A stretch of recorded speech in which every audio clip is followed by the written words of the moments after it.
السلام علیکم ورحمۃ اللہ وبرکاتہ۔ انعام القرآن ٹرسٹ پاکستان بھر میں تعلیم قرآن عام کرنے کے لیے قرآن پاک سے متعلق ہر قسم کی چیز مفت فراہم کر رہا ہے۔ اللہ پاک قبول و منظور فرمائے، آمین ثم آمین۔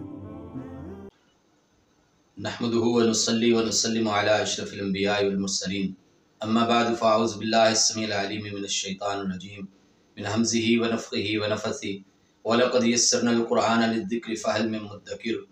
اور یقیناً ہم نے قرآن کریم کو نصیحت حاصل کرنے والوں کے لیے آسان کر دیا ہے، تو کوئی ہے جو اس سے نصیحت حاصل کرے؟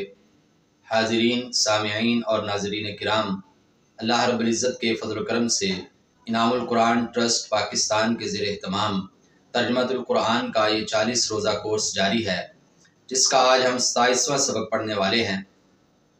ہمارے سبق کی ترتیب میں سب سے پہلے 2 حروف آتے ہیں، تو سب سے پہلا حرف ہے فوق۔ فوق کا مطلب ہے اوپر۔ اللہ رب العزت ارشاد فرماتے ہیں وَفَوْقَ كُلِّ ذِي عِلْمٍ عَلِيمٍ، ہر صاحب علم کے اوپر ایک اور صاحب علم ہے، یعنی ایک سے بڑھ کر ایک علم والا اللہ رب العزت کی مخلوقات میں سے بھی ہے، اور جب یہ مخلوقات میں ہے تو خالق جو ہے وہ تمام علوم کا منبع، سرچشمہ اور مرکز ہے، اس سے بڑھ کر کوئی نہیں ہو سکتا۔ اور دوسرا حرف ہے تحت۔ تحت کا مطلب ہے نیچے، وہ تحت الثرا۔ اللہ رب العزت ارشاد فرماتے ہیں کہ مٹی کے نیچے، تحت کا مطلب ہے نیچے اور ثرا کا مطلب ہے گیلی مٹی۔ اور ہمارے سبق کی ترتیب میں دوسرا حصہ ہے اردو اسماء۔ تو آج کا پہلا اسم ہے معلوم، وَمَا نُنَزِّلُهُ إِلَّا بِقَدَرٍ معلوم۔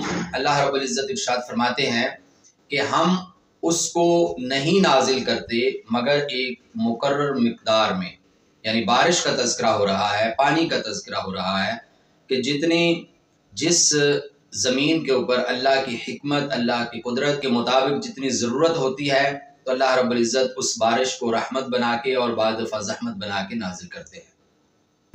اور لفظ معلوم قرآن مجید میں 11 مرتبہ استعمال ہوا ہے۔ اور دوسرا اسم ہے علم، وَمَا أُوتِيتُم مِّنَ الْعِلْمِ إِلَّا قَلِيلًا، فرمایا کہ تمہیں جو علم دیا گیا ہے وہ بہت ہی تھوڑا ہے۔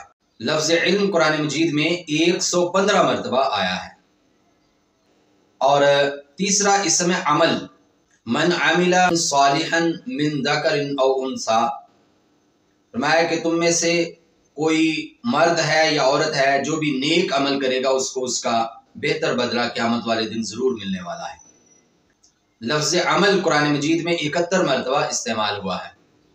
اور چوتھا اسم ہے اعمال، جو کہ قرآن مجید میں 36 مرتبہ استعمال ہوا ہے۔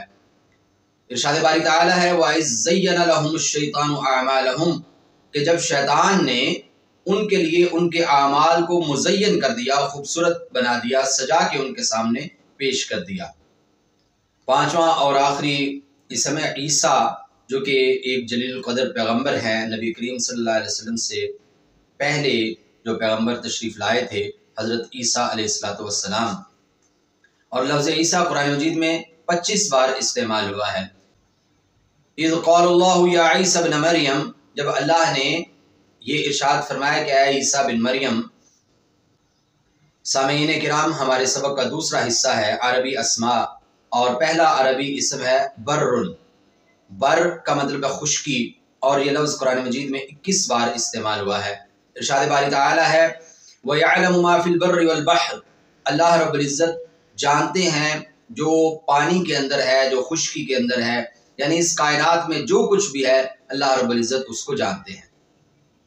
اور دوسرا اسم ہے بصیر۔ بصیر لفظ بصارت سے ہے، جس کا مطلب ہے دیکھنا۔ بصیر کا مطلب ہے سب سے زیادہ دیکھنے والا یا بہت زیادہ دیکھنے والا۔ قرآن کریم میں یہ لفظ 31 بار آیا ہے۔ ان اللہ بصیر بالعباد، بے شک اللہ رب العزت اپنے بندوں کو دیکھنے والے ہیں۔ اور تیسرا اسم ہے بطن۔ بطن کا مطلب ہے پیٹ، اور یہ قرآن کریم میں 17 بار استعمال ہوا ہے۔ ارشاد باری تعالیٰ ہے ما یأکلون فی بطونہم الا النار، کہ وہ لوگ جو حرام کھاتے ہیں، وہ لوگ جو لوگوں کا حق کھاتے ہیں، وہ کچھ اور نہیں کھا رہے، اپنے پیٹوں کے اندر کچھ اور نہیں شامل کر رہے سوائے اس کے کہ وہ آگ ہے، یعنی قیامت والے دن اس کے نتیجے میں ان کو جہنم میں ڈالا جائے گا۔ اور چوتھا اسم ہے بغتتن، بغتتن کا مطلب ہے اچانک، اور یہ اسم قرآن مجید میں 13 بار آیا ہے۔ حتی اذا جاءتهم الساعة بغتتن، یہاں تک کہ جب ان کے پاس قیامت اچانک آ جائے گی، یعنی کہ جو بھی غافلین ہیں، جو کہ قیامت کے انکاری ہیں، وہ لوگ جو قیامت کو بھولے ہوئے ہیں، ان کو یہ یاد رکھنا چاہیے کہ ایک دن اچانک قیامت جو ہے وہ قائم ہو جائے گی۔ پانچواں اور آخری عربی اسم ہے المفلحون، جو کہ قرآن مجید میں 13 مرتبہ استعمال ہوا ہے۔ ارشاد باری تعالیٰ ہے اولئک علی ھدی من ربہم واولئک ھم المفلحون۔ قرآن مجید کی ابتدا میں سورہ بقرہ کے آغاز کے اندر اللہ رب العزت نے متقین کی، مومنین کی 5 صفات بیان کی، اور اس کے بعد ارشاد فرمایا کہ یہی وہ لوگ ہیں کہ جو اللہ کی طرف سے ہدایت پر ہیں، اور یہی وہ لوگ ہیں کہ جو کامیاب ہونے والے ہیں۔ مفلحون کا مطلب ہے کامیاب ہونے والے۔ ہمارے سبق کا آخری حصہ ہے عربی افعال، اور پہلا عربی فعل ہے اطعم۔ اطعم یطعم کا مطلب ہے کھلانا، وَهُوَ یطعم ولا یطعم، کہ اللہ رب العزت کی ذات وہ ہے کہ جو ہر ایک کو کھلاتے ہیں اور اسے نہیں کھلایا جاتا، یعنی اللہ رب العزت کھانا کھانے کے محتاج نہیں ہے، البتہ اللہ اپنی تمام کی تمام مخلوقات کو کھانا مہیا کر رہے ہیں، اور یہ فعل قرآن کریم میں 13 مرتبہ استعمال ہوا ہے۔ اور دوسرا فعل ہے اعجبا۔ اعجبا یعجب کا مطلب ہے اچھا لگنا، اور یہ فعل قرآن مجید میں 11 بار آیا ہے۔ قل لا يستوي الخبيث والطيب ولو اعجبك كثرة الخبيث۔ اللہ رب العزت ارشاد فرماتے ہیں کہ ناپاک اور پاک کبھی بھی برابر نہیں ہو سکتے ہیں، اگرچہ آپ کو ناپاک کی کثرت خوش کرے، آپ کو اچھی لگے کہ دیکھیے یہ مال کتنی آسانی سے آ رہا ہے، سود کے ذریعے، رشوت کے ذریعے، بے ایمانی کے ذریعے، ملاوٹ کے ذریعے، دھوکے کے ذریعے، لیکن وہ جتنا بھی زیادہ ہوگا وہ خبیث ہے، وہ ناپاک ہے، وہ غلط ہے، وہ باطل ہے۔ اور اسی طرح دنیا کے تمام معاملات کے اندر جب ہم دیکھتے ہیں تو جو غلط کام ہیں ان کے اندر کشش زیادہ ہے، اور جو نیک کام ہیں، بہت جو متقی پرہیزگار ہیں ان کے لیے تو اس کے اندر کشش ہے، لیکن جو عام ہیں ان کے لیے وہ بہت مشکل کام ہے۔ لیکن یہ سمجھنا کہ جو مشکل لگ رہا ہے وہ غلط ہے، ایسا نہیں ہے، بلکہ جو غلط کام ہے وہ غلط ہے، چاہے وہ آسان ہے چاہے وہ مشکل ہے، اور اس کے لیے حالات کیسے بھی ہوں، غلط کو کبھی بھی صحیح نہیں کہا جا سکتا ہے۔ اس کے لیے کوئی بہانے، کوئی چونکے چنانچے اگرچہ مگرچہ کر کے اس کو حلال کرنے کی، اس کو پاک کرنے کی اور اس کو اختیار کرنے کی کبھی بھی اجازت نہیں ہے۔ اور تیسرا فعل ہے اخفا۔ اخفا کا مطلب ہے چھپانا، اخفا یخفی۔ قرآن مجید میں یہ فعل اور اس سے بننے والے افعال 18 مرتبہ استعمال ہوئے ہیں۔